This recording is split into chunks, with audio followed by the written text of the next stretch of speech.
एजाज सईद हमारे साथ मौजूद हैं। अस्सलाम वालेकुम एजाज, कैसे हैं आप? खैरियत से हैं? एजाज, वी नो कि सिक्योरिटी इंतजाम अमल हैं, पब्लिक ट्रांसपोर्ट, गुड्स ट्रांसपोर्ट और हजारों की एक्स्ट्रा नफरी जो है वो इस्लामाबाद में तैनात की गई है। अब ये बताइए कि खबर क्या है, कब पहुंच रहे हैं दोनों वफूद, या एक वफ्द और फिर दूसरी पार्टी की बात कर लें, बारी बारी कर लें, बता दें जरा। बहुत शुक्रिया अब्दुल्ला और हुमा।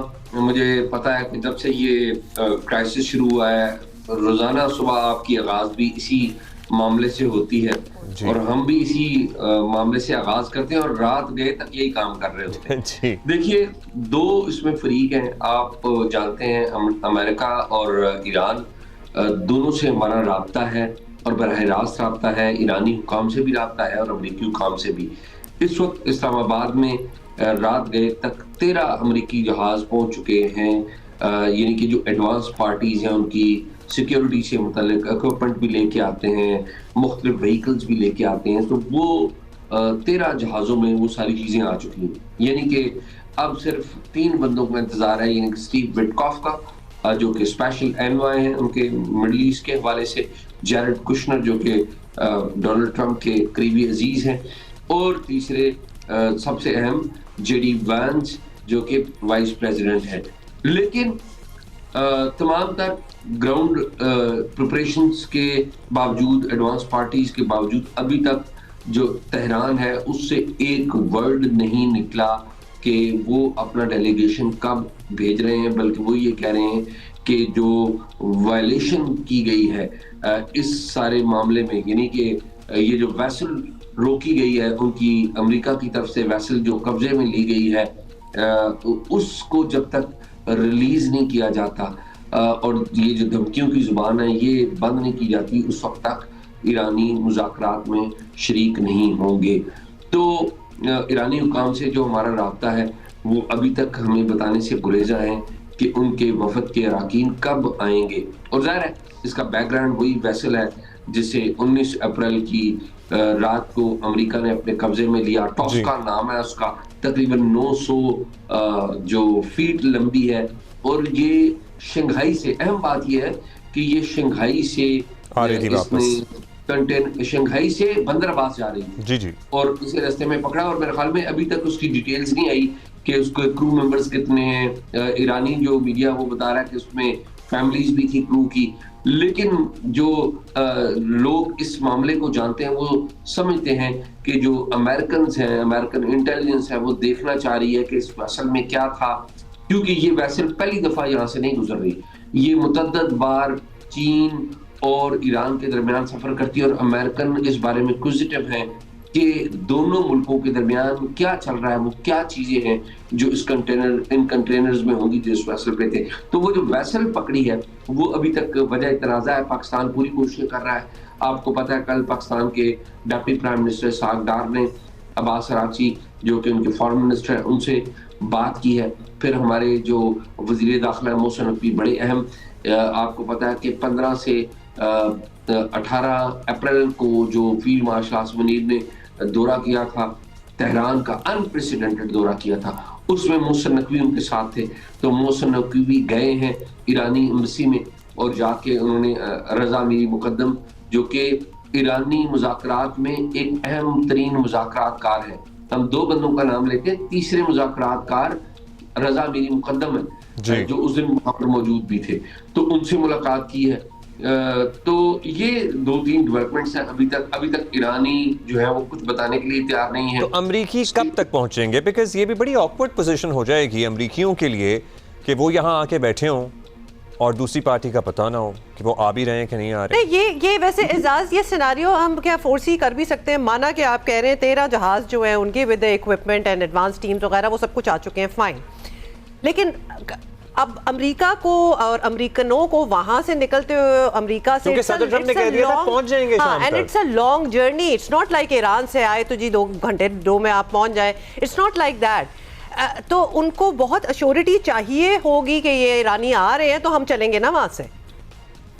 जी बिल्कुल, अश्योरिटी चाहिए होगी। 14 घंटे का सफर है अगर वॉशिंगटन में से आप आए, और जिस तरह के त्यारे हैं इनके आप उस सफर को 2-1 घंटे और कम कर लें, 12 घंटे तक वो आ सकते हैं, लेकिन वो उसी सूरत में आएंगे जब पाकिस्तान से, इस्लामाबाद से उनको इस बात की एश्योरेंस दी जाएगी कि ईरानी आ रहे हैं।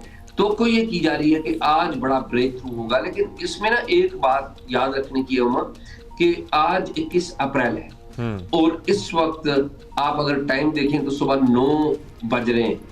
आज रात 12 बजे पाकिस्तान टाइम के हिसाब से अगर देखें तो जो अमेरिकन जो डेडलाइन है वो खत्म हो रही है, लेकिन अमेरिका ने चूंकि ये डेडलाइन दी है तो टाइम जोन उनका होगा, तो आप ये समझ लीजिए कि सुबह 3 बजे के करीब या 4 बजे के करीब डेडलाइन खत्म हो जाएगी। अमेरिका ने जो सीज फायर ईरान पाकिस्तान ने ऐलान किया था, अमेरिका ने ऐलान किया था और ज़ाहिर है ईरान ने भी इस पर इत्तेफाक किया था, तो वो सीज फायर खत्म हो जाएगा पाकिस्तानी टाइम में रात 12 बजे, अमेरिका के टाइम में सुबह 3-4 बजे और ईरान के हिसाब से भी वो खत्म हो जाएगा। तो अब आखिरी घंटे, और मुझे ये लगता है कि 2 बातें मुमकिन है।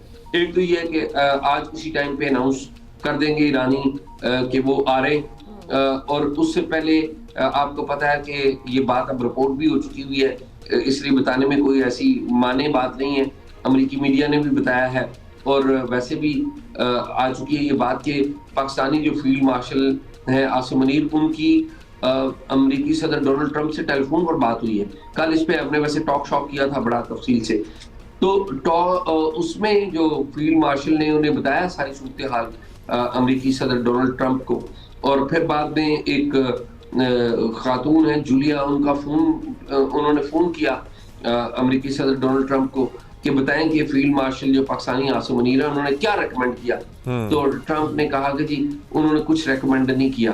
तो यकीनी तौर पे जनरल आसिम मुनीर ने उन्हें बताया होगा कि देखिए आपने जो ये वेसल पकड़ी है उसकी वजह से ईरानी जो है थोड़ा सा नाराज हैं, मुज़ाकरात खराब हो सकते हैं, तो बेहतर है वो वेसल छोड़ दें। मतलब वी अज्यूम कि ये बात हुई होगी, क्या बात हुई है हमें पता नहीं। एजाज, बात सारी ये एंड में आ जाती है कि जब सारी बातें और हर चीज़ ही कंटेंशियस है ऑलमोस्ट, लेकिन बहुत सी चीज़ों पे बातचीत हो गई है, मान गए हैं, बातें आगे बढ़ रही हैं, तो फिर अब ये वेसल मतलब अब ऐसी मजीद चीज़ें ना करें ना दैट कैन डिले और sabotage the entire peace process. मतलब इतने दिनों से, हफ्तों से लगे हुए हैं सारे इंचिंग टूवर्ड्स पीस, बहुत सी बातें हो रही हैं, जो नुकात थे उन पे खैर पता चल जाएगा, बहुत सी चीज़ों पे तो मान गए, तो अब मजीद नई चीज़ें उठाने की क्या ज़रूरत है? यूएस शुड ऑल्सो परहैप्स पे सम अटेंशन टू दैट।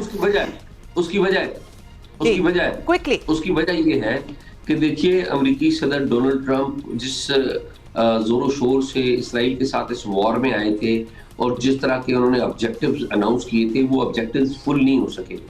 ठीक है, उन्होंने कहा था रजीम खत्म हो जाएगी, रजीम तब्दील हो जाएगी, मिलिट्री उनकी खत्म हो जाएगी, ऐसा नहीं कुछ हो सका। और उनके अपने मीडिया यानी कि अमेरिकन मीडिया उनको बहुत तनकीद का निशाना बना रहा है। और आप देखिए गुज़िश्ता रात को अमेरिकी सदर जो है ट्रंप, वो बड़े नाराज हुए हैं अमेरिका के मीडिया के ऊपर, और इस पूरी जंग के दौरान बड़े नाराज होते रहे वो अमेरिका के मीडिया के ऊपर कि मीडिया ठीक रिपोर्ट नहीं कर रहा, बल्कि धमकियां तक दी उन्होंने कि हम जेल में भेजेंगे। ये सारी चीजें आई हैं रिकॉर्ड पे। अब सदर अमेरिका चाहते हैं कि वो एक विक्ट्री अनाउंस करके एक ऐसा इकदाम करें जिसमें ये नजर आए कि वो विक्टोरियस हैं, वो निकले इस वॉर से और साइन करें मुआहदा। और आप देखें वो धमकियां भी दे रहे हैं कि अगर ऐसा ना हुआ, डेडलाइन खत्म हो गई तो इतने बॉम्ब गिरेंगे और फिर मैं वो करूंगा जो मुझे करना चाहिए। देखिए ये बातें पीस प्रोसेस को नुकसान पहुंचाती हैं, वहां आपने बिल्कुल ठीक कहा, लेकिन ईरानियंस जो हैं, ईरानियंस भी तो अपने सिस्टम को जवाबदेह हैं, या अपने लोगों को या अपनी ऑडियंस उनकी भी अलग से है। ईरानी गवर्नमेंट है और एक ईरानी एस्टैब्लिशमेंट है। तो ईरानी गवर्नमेंट और बॉटम लाइन ये है कि दोनों अमेरिका को, ईरान को, दोनों के यही तासुर देना है, नैरेटिव देना है अपनी कौमों को कि हम विक्टोरियस हुए। अमेरिका ने अमेरिका के बारे में कहना है, ईरान ने ईरान के बारे में कहना है, and both are doing whatever it takes. और अगर and then there is a reality also जो दुनिया देख रही है कि कौन सा बड़ा मुल्क है, ज्यादा पावरफुल मुल्क है, और कौन सा एक सैंक्शन से भरा हुआ 40 साल से वो मुल्क है, and how they fought and how they came to an understanding था। और उसके बाद जो अब हमले हुए हैं उससे ईरानी इंफ्रास्ट्रक्चर को शदीद नुकसान पहुंचा है। और जाहिर है सदर ट्रंप इसका दावा भी करते हैं कि वो दोबारा न्यूक्लियर बम मतलब बनाने की तरफ पेशरफ नहीं कर सकेंगे उनके हमलों के नतीजे में। ईरान की बात करें तो ईरानी रजीम सर्वाइव कर गई,